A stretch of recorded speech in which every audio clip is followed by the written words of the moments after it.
Good morning, friends. Stacey Krolak here on Sip with Stacey. We are live today. It is May 2nd, and I have the distinct pleasure of interviewing Angela Knott. She is the president of the West Valley Network in Arizona. And how are you doing today, Angela? I was doing really well until about like 5 seconds ago. Now my heart rate's like really high. So. Oh, it's about like what it was when I woke up. I was going to tell you that I had a dream within a dream last night, or early this morning, that I woke up and it was 10 a.m. So I woke up in a panic, and I looked down at my watch and my heart rate said 91 right when I woke up. So okay. I dreamt that I overslept this. So deep breaths, just relax. We're just good. It's just going to be like you and I having a conversation here, and we don't even know that there's anybody here. Okay. Right. Okay. So the idea behind this podcast is to really take a deep dive into leadership, but more specifically, your leadership and, your mission, vision, and values of the Women's Council and how you are living that. And so that's how this started. So we're just going to ask a few questions. And to get started, I'd like to know, Angela, how long you have been a realtor and how long have you been in the Women's Council? Okay, it's funny, even when clients ask me this, it's a kind of a loaded question because I have a little bit of a unique story in that I started real estate in 2003 when my last son I was pregnant with my last son, which I have 4 children. So I don't know why I was decided to get my license at that time when I had 3 already under the age of 4, and then I'm having another one. So I'm not really sure what's going on there, but I did. And but that was back in the day where we did not do everything online. And so, you're doing contracts on the cars and, I remember going to my office with all my kids in my car and running in and making a copy in the copy machine and all that sorts of thing. And then fast forward to a couple of years later, and my husband became ill. He had cancer. He's all good now, but and so I was full-time caretaker, mom to young kids, and so I kept my license for a while, but didn't use it all that much other than us moving. And so at some point I thought to myself, why do I have this if I'm not using it? I have these kids. I'm homeschooling at this point. Why am I doing this? And so I let my license go. And so I think that was in 2009 or 10. Okay. And then fast forward a couple of years later, one of my dear friends, Julie, said to me, she had just got out of a different career, and she said that she goes, we should do real estate and I'll be your transaction coordinator. And I looked at her and I said, no, because I had nobody back then in the day to, give my stuff to if I was on vacation or taking care of these kids or my husband or whatever. And so that's what led me to like drop it all. And so I said, if I'm going to go back and do this, then I really want a partner with me that's all in. I can go to all my kids' activities, and they can go to theirs, but yet you have have 2 people so that your life isn't turned upside down. And so she agreed to go to school, and we both went back to school. So I have not one experience going through real estate school, but 2. And so we got our licenses in 2014 again, and have been business partners ever since. And so it's been a great run. This time it's a lot different, a lot easier with not easier. We all know being a realtor is not easy, but as far as not having to, I remember being on vacation, having to go to Kinko's, like that kind of easy. we can do things from our phones now. So so it's been a ride. It's been good. And as far as Women's Council goes, okay, I remember right after Julie and I got our licenses in 2014, I remember somebody, a title person, inviting us to a Scottsdale Network Christmas party thing. And so I remember going to their party. Maybe it was Phoenix actually, because it was at Moon Valley. So I remember going there and seeing what was going on, and don't recall ever being asked to come back at that time. Like I don't think I asked further. It was more like a, hey, come sit at my table sort of thing. So I did, and just didn't think about it after that. And then in 2019, I was taking a continuing education course with Susan Nicholson, our Arizona State real estate commissioner. Woo, Susan! Yes. So I was taking one of her CE classes, and as you know, she's a dynamic speaker, and she can, you can listen to her forever.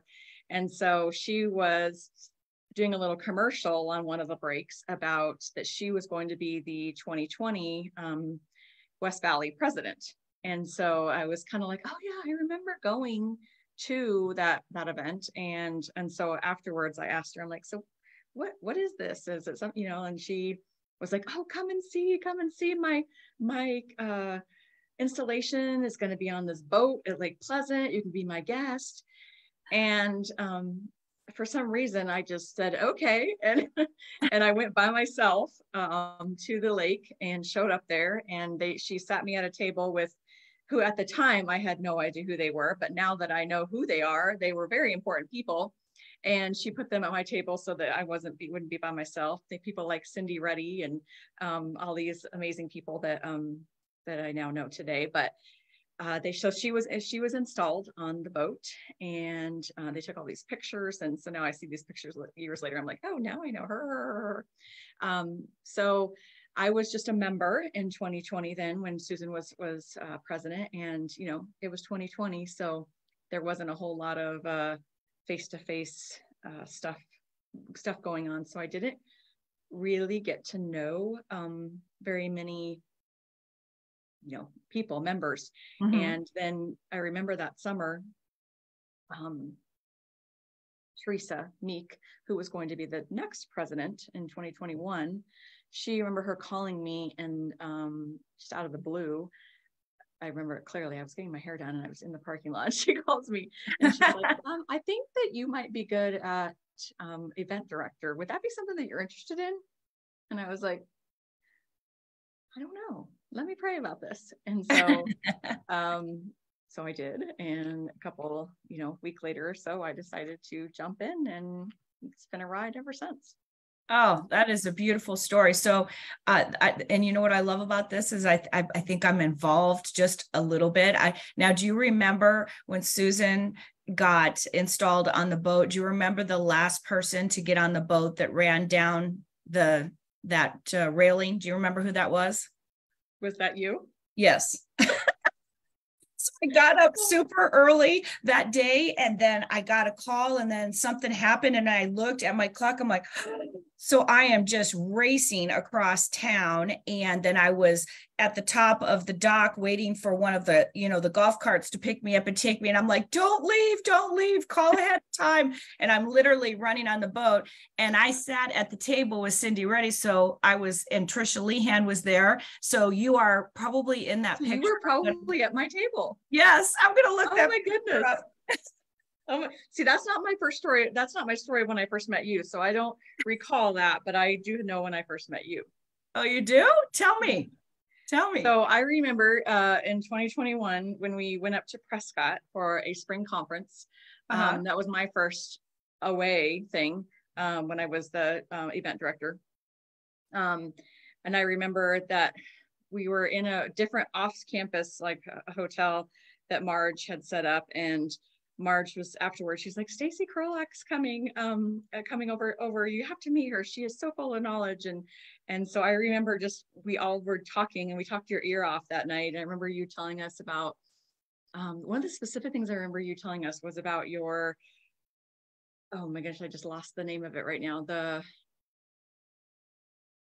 marketing plan that you use. What is that that called? The one that you use, the book. Tell me more about it. Oh, geez. I can't think of the name. It's going to come to me because I read it afterwards. You told me to read the book, and I read it, and it was great. It's a system of how to communicate and market to clients that you do once a year. It's like or you used to do once a year. You would go through the training of it. Oh my goodness. Oh, ninja yes. training. There you go, ninja. Yes, yes, I'm a certified ninja. Yes.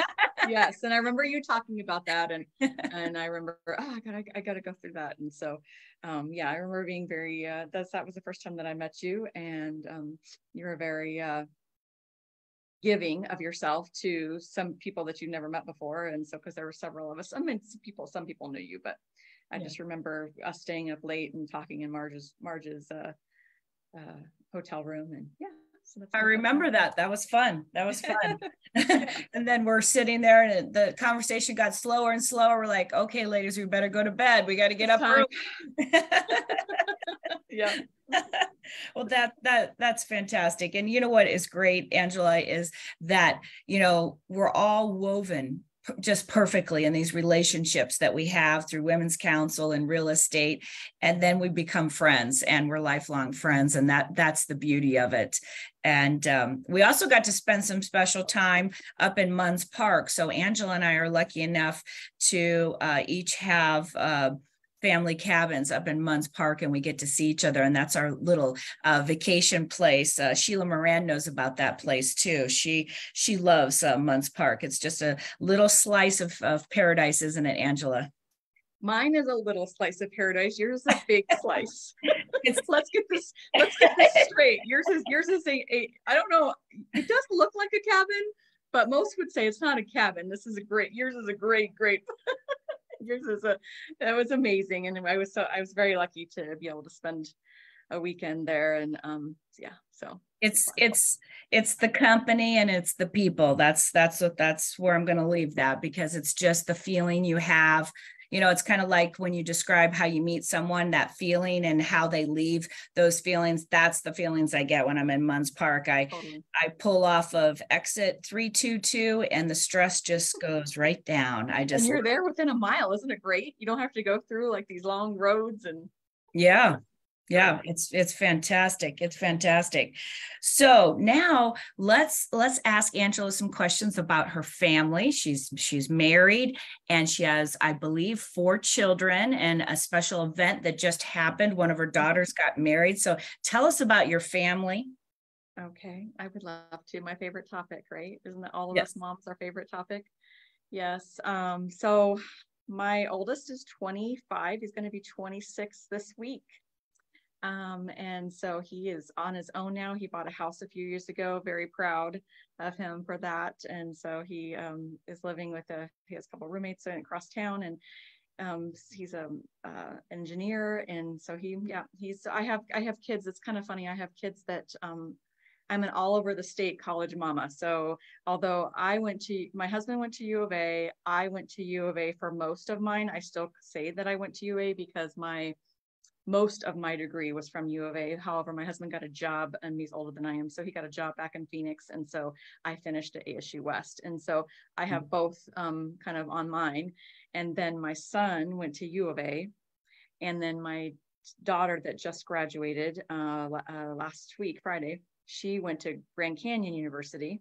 Okay. And my other daughter right now is at Arizona State University. And so I have pretty much them all covered. If my youngest son would end up at NAU, then Northern Arizona University, then, I'd have them all covered. But right now he was at Glendale Community College and is taking a little bit of a break right now. But so I'm all over the state Arizona mama. So college, and so along with college comes lots of expenses. And I feel like at some point in my life, I might feel like I'm, getting a raise here without college things, but I wouldn't give any of it up for sure. My second is a girl, Lauren. She is just the one that just got married. Okay.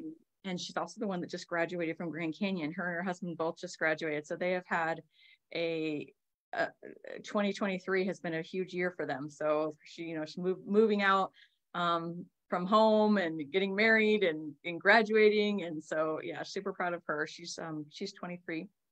And then my third is Lindsay, and she's at ASU. Like I mentioned, she lives out there with some friends or some roommates. And so she is home, when school is out here and there. So technically she's still under my wing, but she doesn't truly live here. So my last one, Luke, he is 19, and he lives here, but he graduated last year from high school, and so he's home now. But he's one of those, he's home, but he's not home. I see more of his cars than I see of him, because he is an avid auto guy right now. Him and his buddies fix up cars and then resell them. And so at any one point in time, I never know what kind of car I'm going to come home to in my driveway. And so, because he has several of them. So right now he has 3. And so that's been super fun. It's not all that great trying to find where you're going to park when you get home. But other than that, I'm glad that he has a hobby, and trying to figure out what he wants to do with his life and whatnot. So they are my greatest joy. 2 girls, 2 boys, the boys bookend.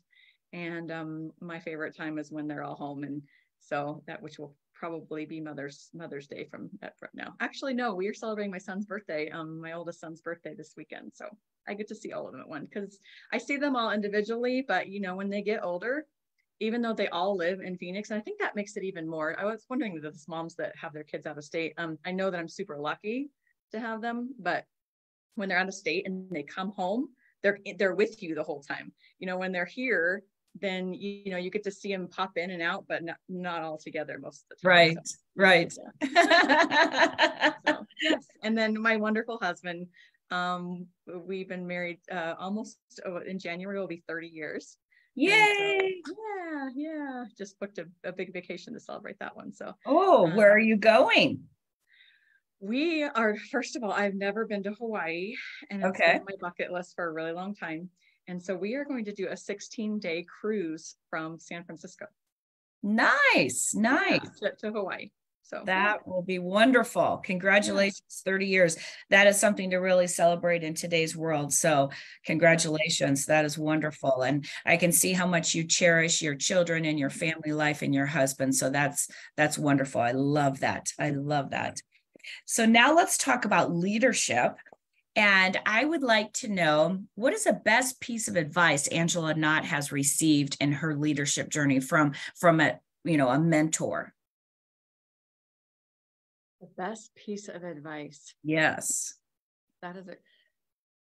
Well, my dear friend, I don't know if you know her, Stacy Krolak, tells you to lift as you climb. And that is I mean, I've received many pieces of advice, but that is definitely one that sticks with you. And it's when you get pieces of advice that are like quick, that are, kind of quick like that, like a couple words, you remember them, and the impact, they're big impact, but small words. And so you remember them a lot more clearly than when you sometimes get an entire dialogue and you're like, oh, that was really, really good. But then the next day you're like, what was that again? So the simple phrases like that you give to others, and, kind of like Sylvia too, the ripple effect, the same sort of idea that you give, but it sticks in your brain because it's nice and precise. And I guess that's why we have acronyms, right? Yes. So well, thank you. Thank you. Hold that much information. I didn't expect that, but thank you. Yes. My current one that I have, I've kind of made for my life at the moment, is that I've made for myself, is make the mundane matter. I think we spend so much of our lives trying to figure out what we should be doing, and oh my goodness, I got to check this off my list, and I need to go be helping others, and I need to be go doing this, but you kind of plan it as an event instead of like your daily life. Like we spend 90% of our lives in the mundane, right? Only 10% are those planned things that you're like, I got to go do this. I got to, go serve at this charity, or I need to go here or there. But 90% of our lives are the mundane and the things that we just do every day. And so I think that's where we should be spending most of our thoughts and our times in leadership and serving, is in the mundane. So every day I wake up and I'm like, make the mundane matter as I'm praying. And so that's my new phrase. Oh, I love that. That's a good one. That's great. Now let's talk about membership within the West Valley. What is your membership when you started the year, and where are you now? What's that looking like? Okay. That is a tricky question. The membership has gone, it's definitely on an uptrend. However, we did have some at the expiration, that recently happened. That March 31st. Yeah. that have fallen off for various reasons, good reasons. One, like that people are just in different spots in their lives. So we have definitely contacted them and made sure that, we followed up and that kind of thing. So definitely we're on the uptick. We are close to, we were, and now we're teeter-tottering on close to being a mega network, which is 80 members. And so, that's kind of where we want to be, and obviously move up from there. But was our goal. Our original first goal this year is to become a mega network, and so we had gotten so close last year, and so that was the start of our big push to do that. And I have such amazing board. Like, I don't really feel like it's much of me and more of them, to be honest. They are so they stand beside me and basically make me look good because of them. And so I can't say they are constantly, talking up women's council, and they're in the leadership committees and on We Serve. And so they're talking about women's council, and then they bring in members. And so, it's a group effort. And I can't say enough about the West Valley success is not at all because of anything that I've done, but more so the board and our amazing members. We have such we have the best members who truly want to participate and become leaders and understand the mission of Women's Council, and that's why they're there. And so it's working like it's supposed to right now in the West Valley. So that's good. That's beautiful. That's a beautiful story. And I know from watching you and how you lead and how you pull people into the fold, and now that you're all working together, that's the beautiful story of the leadership of the West Valley, and how you're just passing that baton down one leader at a time and bringing more into the fold. And so I see it from afar. I've seen it when I've attended your meetings, and really the West Valley, you're doing leadership right and the way it should be. And so I love that. Let's talk about real quick, because I do know your AE, your COE, Roger Nelson of your association and of We Serve, and how he is so supportive of the council. And I just want to talk about that just for those members that are out there in our membership. Contact your association, start that relationship if you don't already have, because when you hear from Angela, how she is going to talk about Roger Nelson and the level of commitment that he gives to the council and what he does, it's going to blow your mind, because I've never seen another association leader do this the way he does. So take it away, Angela. Okay. Yes, I actually didn't know that all associations didn't do this because of what we have. And so I've recently realized that that's not the case, that we are extremely lucky. And I knew that he was an amazing person in association in general, but I guess I didn't understand the level of that others weren't like this. So I first met Roger and Meredith at Susan's installation. I remember, and I don't remember everyone at the installation, obviously, but you have this big, tall guy, one of the few guys that's on this boat, and then his beautiful, gorgeous wife, show up. Model. And I remember them. Yes. And I didn't know them at the time. And so, you're just, hey, this is the, CEO We Serve. And, and so that was my very first meeting. And so the fact that he showed up for, an installation of Women's Council is huge in and of itself. But then when we started meeting at our breakfast meetings at our We Serve Association, it came about that I found out that, we don't pay for this. This is just, they just let us use the building. And again, I was like, oh, maybe that's just what you do with Women's Council. We're associated with the association, so they're going to let us use it. But I've come to hear that is not something that's automatic at every association, and that it's not easy. And so we get full reign of, obviously it needs to be available, but of the association, and they are so supportive. Roger is an actual member of our network, and then they are a strategic partner of ours as well, but just because of all that they do for us. But yes, he comes in and talks to us, and he says he has no problem supporting Women's Council because he knows that all of his leaders, or not all of them, but most of his leaders come from Women's Council. So he knows the value of our mission of this organization, that by him allowing, this to happen, that the association in general and the state of Arizona is going to benefit from it, from us learning and growing together and mushing the Women's Council with the We Serve. And like I said before, actually two members of our board and then one of our state line is actually in the We Serve leadership program at this moment. And so, a lot of it is Women's Council. And then now, because of this leadership program, I think we had at least 2, maybe 3 of the Leadership Academy that are in there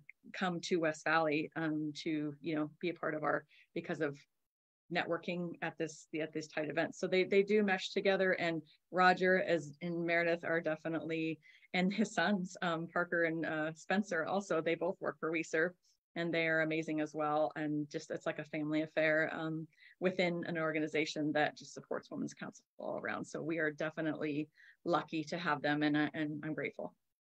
Yes, definitely. So if any members are out there and you're listening and you do not have a great relationship with your association and you're looking to do so, please contact Angela and find out what they're doing, how they're doing that. And then maybe you can get some ideas so you can really develop that, because it is just amazing. I just have a quick story. So I am not with We Serve. I am with SAR, SAAR, Scottsdale Association. And after our installation, I had given the inspiration. I look over and I see Roger and Meredith in the corner. And I'm thinking, what is Roger doing here? This isn't even his association. And so during the break, I went up and I thanked him for coming. He said, why wouldn't I be here? He said, all of a good portion of my leadership comes from Women's Council. And then one step further, Stacey, what can I do for you? The man blows me away of what a giving person he is. And so that just goes to show the leadership that they have there. So thank you, Roger, for just being you and supporting all of us so much. Okay, so my next question, I love this question, Angela. Were you born a leader? Was I born a leader? Yes.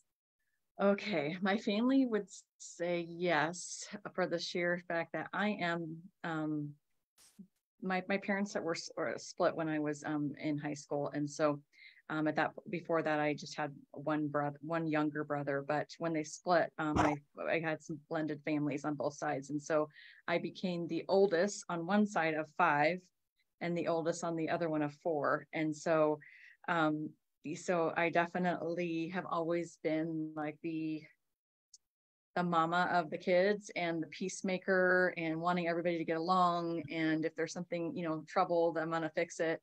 And so I definitely have that role. And I think that not only within the family, but when I look back on my academic and education, I was the student body vice president in high school. Okay. So I was very involved there, wanted to, make these important changes in high school that, you think are so important, but definitely wanted to be in leadership. And I remember speaking a lot at assemblies and, all of those sorts of things. So I got that started a little young. And then when I got married, did a lot of youth coaching for our church and to high schoolers. So I remember loving that age for a really long time, is when I was, probably, I don't know, 15 years older than them. I remember being able to really relate to them being a leader in that format. And then I actually homeschooled my kids for all 4 of them until my oldest son was in 7th grade. And so my youngest was actually kindergarten, but I remember I doing that. And so that takes some leadership skills to be able to manage that. And I'm going to be fully honest and transparent that there was a time when I got to the point for me where teaching 4, that was a little much for me. And so we had different grade levels. And so at that point, we did put them in school, but still has that kind of mentality of organizing and leadership and that kind of thing. And then discipline too, and organization. Wow. 4 different levels. Yeah. And then I call myself a community connector. I'm born and raised in Arizona. And so I tend to know a lot of people because I haven't moved far from my area. My high school is only, I don't know, 15 miles from where I live right now. And so I tend to know a lot of people on this side, on the west side of town. What high school? So, what was that? What high school? Deer Valley. Deer Valley? Okay. Yeah. Back then, Deer Valley was the furthest thing north that there was. Other than past that was desert, which is now where I live, in that desert. But yeah, so I have, anyways, back to the community connector. I live in a neighborhood right now where I've been here for almost 18 years now. And being a realtor, you would think that, seeing all the houses that we see daily, that I would get this urge to move. I mean, I know that that's a common thread among us. But this community that I live in keeps me connected here. And I love it. I love, knowing people and so I lead Bible studies in my home. And so with other women. And so just continuously, I guess it's leadership, but it's more of just connecting and being present with your daily life and being content and happy with where you're at. So I don't know if all of that is leadership really, but to me, it's growth and challenging yourself. I'm always up for a good challenge. I'm a little crazy with my challenges that I give to myself, because I am also one of those people, having said that, if I don't have a challenge to myself at the moment, that I'm really lazy, really, really lazy. And so I'm not one of those people that like, hey, you should work out 4 days a week. And then you just do it because you just know you should. Like, oh, I'm going to go and work out. I have to give myself a specific program. Like, this is what the program that you're doing. It's an 8-week thing. This is a challenge that you're doing. I recently just did 75 hard. And so I just have to give myself something so I can check it off the list. Because if I don't have to check it off the list, then I think, I don't have to do that today.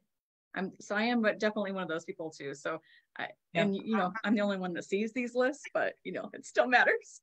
Well, you are goal oriented. Let me just reach out on a branch here, and you are disciplined. So you are also lazy when I don't have a plan. You know what, that's how you get it done, and that's what works for you. So that's beautiful. And it's great that you're able to identify that, because some people in their life aren't able to identify what motivates them, and that actually is your arena. So that's wonderful that you shared that to us. So so members, you're out there and you're looking how to get more disciplined and manage your leadership. Figure out what your arena is. That's what I got from that, Angela. Figure out what your arena is and what works for you, that system, and then jump into it for everything, right? Right. I think that's the lesson. I love that. Now, Angela, let's talk about your presidency for the West Valley. What has been let's talk about this. What's been the hardest thing, the hardest lesson, and then what has been the best leadership example, or something that has happened? Maybe it's the best program, or it's the aha moment. What has been the thing that has shined through that you could share with us? Okay. So I was am blessed to have been under great leadership for the past couple of years that have really implemented new strategies and new ways of doing things.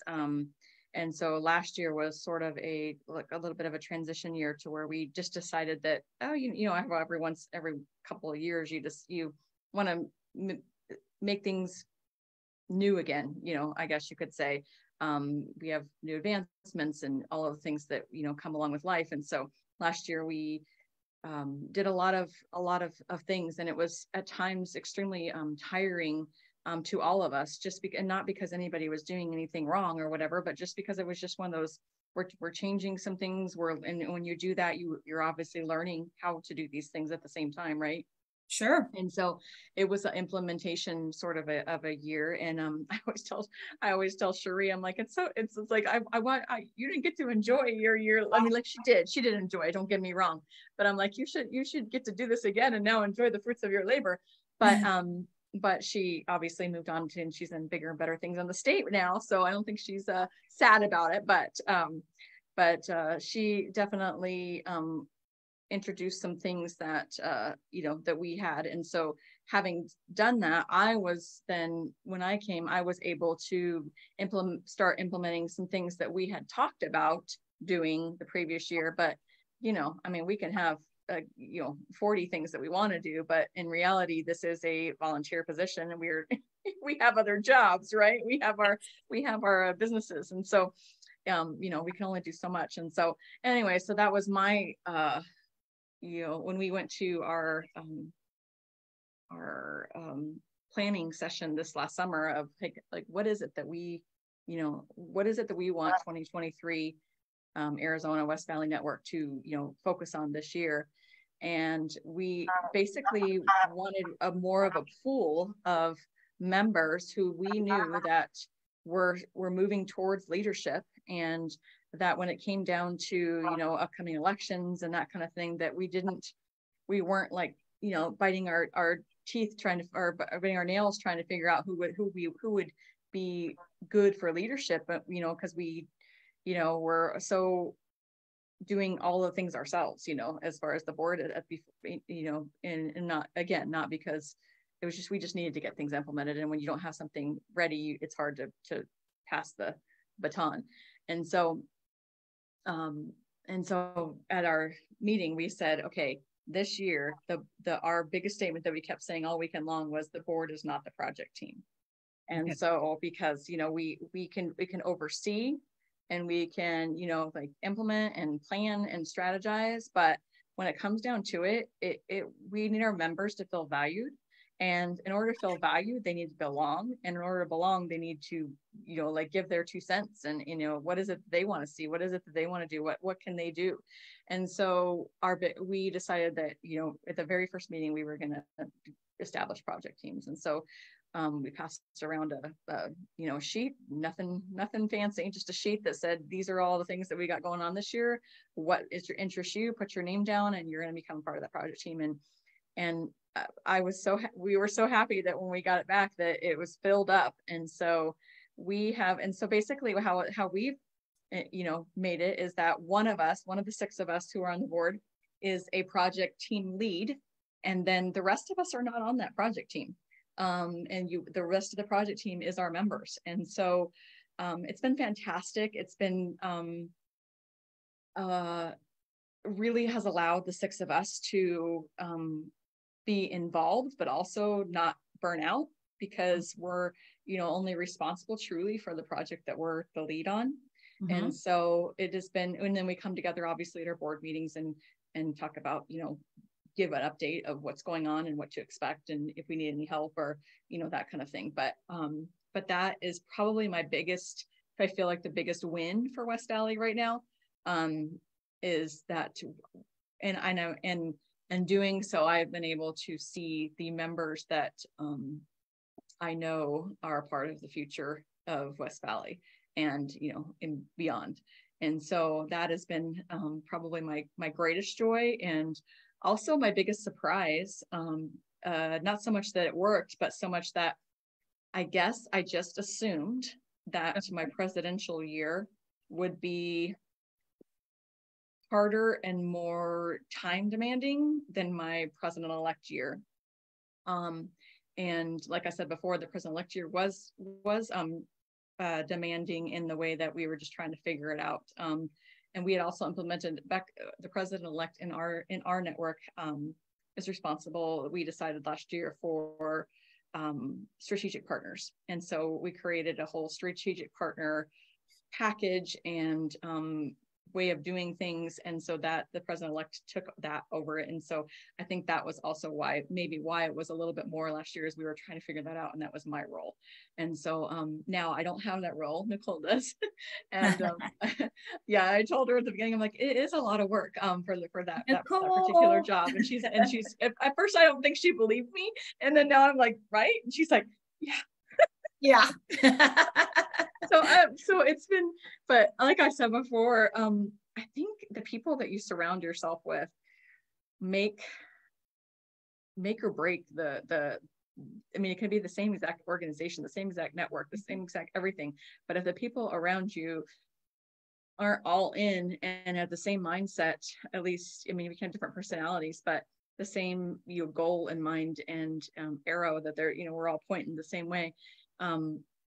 We take over for each other when somebody's going through, and we don't have without our hardships. I mean, it's last year was actually pretty hilarious in our network, but this year we're okay right now. But like, if somebody, we've all got things going on, and we all have times when we're more stuff on our plates, and so we definitely cover for one another. And so I just think that you just build one another up, and wherever you are, be all there, and support one another, and always assume. I have this phrase that's on my wall that's believe there is good in the world, and then the highlight part of it is be the good.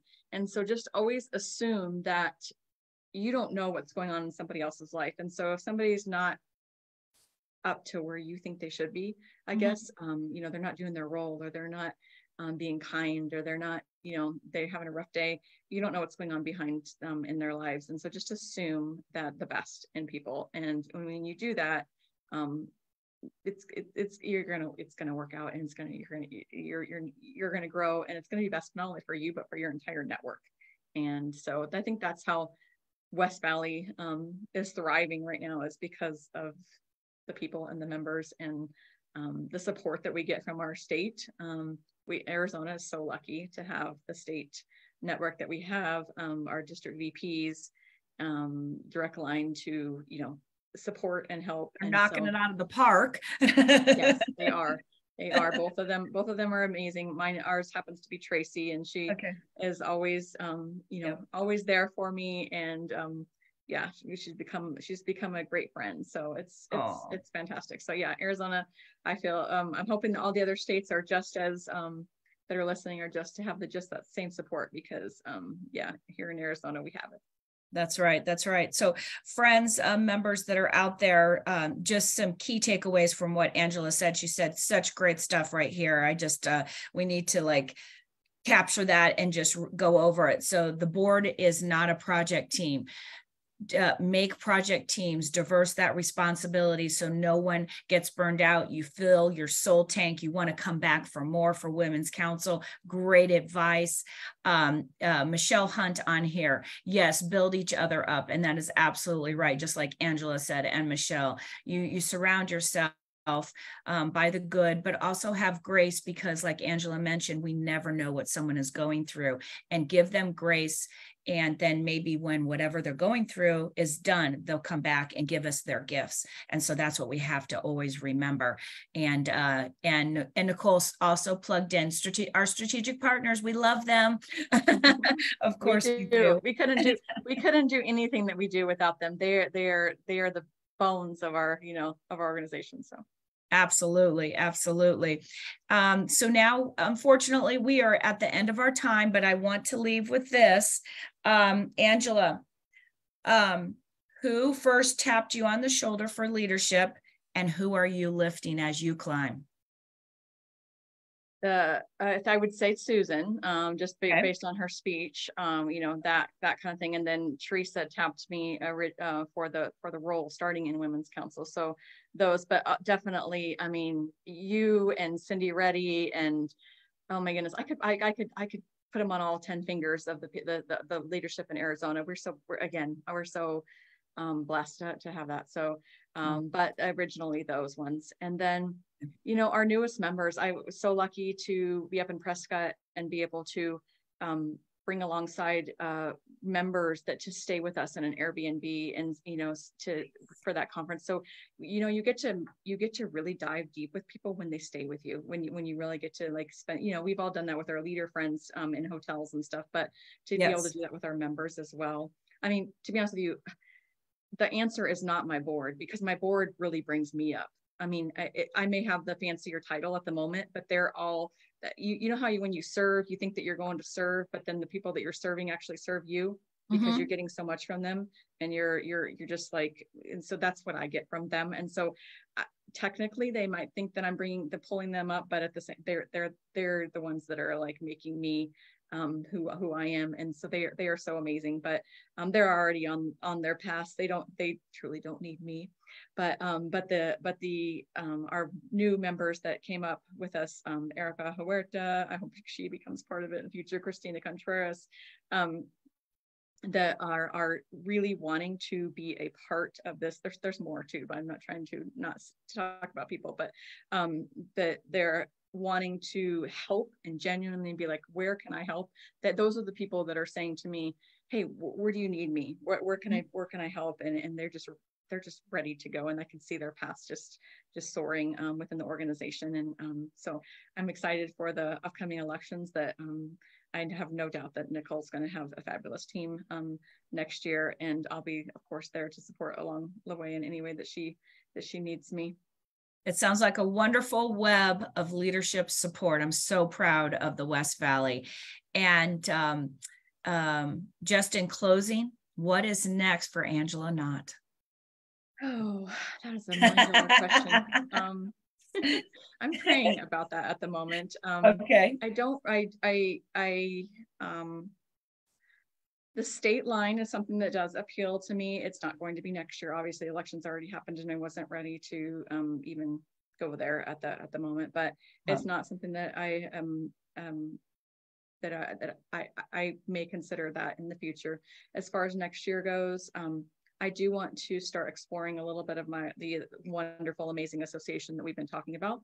Okay. And so that is made where I spend a little bit of my focus, along with some committees within our Women's Council organization, and maybe even nationally, some, putting my name in a hat for something, a smaller role, there. So that's kind of where I'm at the moment. I do not have any concrete, like, this is what I'm doing, but I'm always there to support the West Valley and the organization as a whole. So yeah. Oh, well, thank you.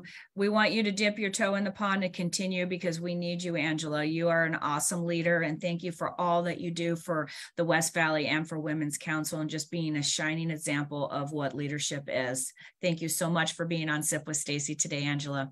Thank you so much for having me. I feel honored. You are welcome. Have a wonderful day, everyone. See everyone soon.